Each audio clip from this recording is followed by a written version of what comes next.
যেহেতু তাদেরকে আশ্রয় প্রশ্রয় দিচ্ছেন, কথা স্পষ্ট করে বলে দিতে চাই, ভারতের যারা সেপারেটিস্ট আছে বাংলাদেশে আমরা তাদেরকে আশ্রয় প্রশ্রয় দিয়ে যে সেভেন সিস্টার রয়েছে সেটাকে বাংলাদেশ থেকে, ভারত থেকে আলাদা করে দেব।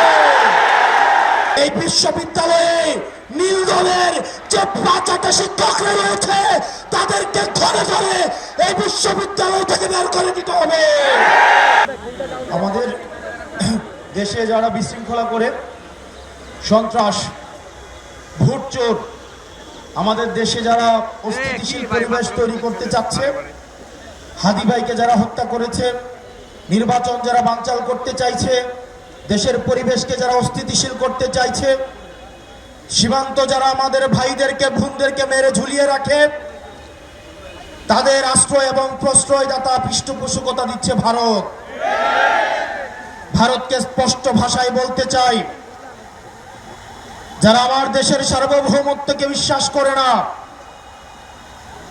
যারা আমার দেশের সম্ভাবনাকে বিশ্বাস করে না, যারা ভোটাধিকারকে বিশ্বাস করে না, মানবাধিকারকে বিশ্বাস করে না, যারা এই দেশের সন্তানদেরকে বিশ্বাস করে না, আপনারা যেহেতু তাদেরকে আশ্রয় প্রশ্রয় দিচ্ছেন, কথা স্পষ্ট করে বলে দিতে চাই, ভারতের যারা সেপারেটিস্ট আছে বাংলাদেশে আমরা তাদেরকে আশ্রয় প্রশ্রয় দিয়ে যে সেভেন সিস্টার রয়েছে সেটাকে বাংলাদেশ থেকে, ভারত থেকে আলাদা করে দেব।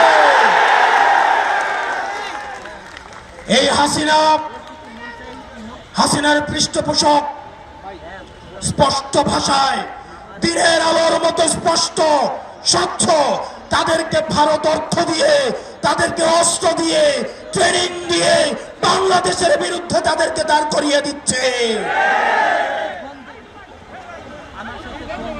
আমাদের ভারতের বিরুদ্ধে একটি পার্শ্ববর্তী দেশ বলার কোন সুযোগ নাই। আপনার জবানে স্পষ্ট করতে হবে, এই বাংলাদেশকে ভারত একটা ফিলিস্তিন বানাইতে চায়। আমাদেরকে সবাইকে ঐক্যবদ্ধ হতে হবে।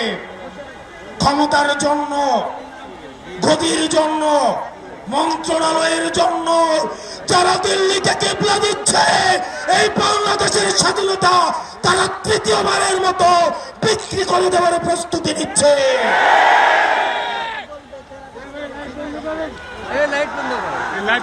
প্রিয় মুক্তিকামী জনতা, আপনার আমার মৃত্যু এই নির্বাচন কমিশনের কাছে কেবলমাত্র একটি সংখ্যা। অথর্ব নির্বাচন কমিশন বলে হাদির মৃত্যু নাকি একটি বিচ্ছিন্ন ঘটনা। এই স্পাইনলেস মেরুদণ্ডবিহীন ইলেকশন কমিশনার, আমরা এমন একটি বিচ্ছিন্ন ঘটনা তোমার সাথে যেন ঘটে।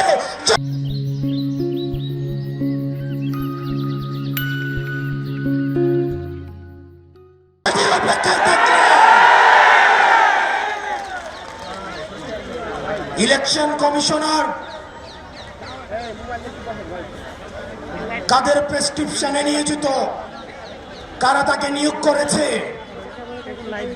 এরকম ইলেকশন কমিশন আজকে যদি চলে যায়, যেই লাইন ধর্মী ইলেকশন কমিশন হওয়ার জন্য শাহবাগ থেকে শহীদ মিনার পর্যন্ত যোগ্য ইলেকশন কমিশনের খোঁজে পাওয়া যাবে, কিন্তু আমার ভাই হাদি যে অনন্তকালের উদ্দেশ্যে যাত্রা করেছে, আমার ভাই হাদিকে আর খুঁজে পাওয়া যাবে না।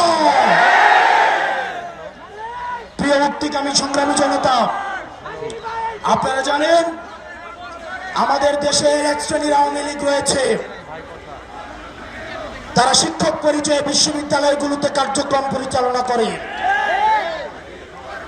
যারা টকশিজীবী নামে হচ্ছে টেলিভিশনগুলোতে হত্যার বৈধতা উৎপাদন করে, যারা নাট্যকর্মী পরিচয়ে, যারা নাটক সিনেমাতে আমাদের মতো সংগ্রামী মানুষের মৃত্যুর বৈধতা উৎপাদন করে।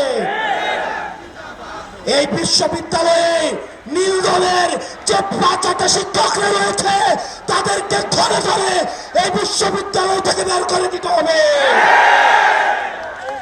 এই নাটক সিনেমা থেকে আওয়ামী মুজিবের ৫টা এসব শিল্পকর্মীদেরকে দেশ থেকে বার করে দিয়ে ভারতে পাঠিয়ে দিতে হবে। টকসুজীবীদের উদ্দেশ্যে এই ভারতীয় আধিপত্যের বৈধতা উৎপাদন যারা করছে, যেসব টকসুজীবীরা আপনাদের তাদের এই ফেসিস্টদের মানবাধিকারে আপনারা যারা বিশ্বাস করেন, তারা মুসলিমের মানবাধিকারে বিশ্বাস করে না। আর দিন শেষে আজকে এই বেদিতে আপনারা যারা বসেছেন আর যারা আসেন নাই, আপনাদের দুইজনকেই বলি, ক্ষমতার লোভে অন্ধ হয়েন না। আজকে যদি আমার বুকে গুলি লাগে, আমি জানি এই ধরনের একটা প্রোগ্রাম হবে, এসে বক্তৃতা দিবেন, তারপর চলে গিয়ে আবার হচ্ছে সিট নিয়ে নেগোসিয়েশন করবেন। অনেক দল রয়েছে, যেহেতু আরপিও সংশোধন হয়েছে, এখন অন্য দলের মার্কায় নির্বাচন করতে পারবে না বলে নিজের দলের মার্কা বিলীন করে দেওয়ার জন্য তারা রেডি হয়ে আছে। এগুলো দিয়ে জাতীয় ঐক্য হয় না। এসব জাতীয় ঐক্য, এগুলো মেকি। আমাদের হাদি ভাইয়ের রক্ত এই জাতীয় ঐক্যের আঠা হয়ে আসুক, সেটা আমরা চাইনি।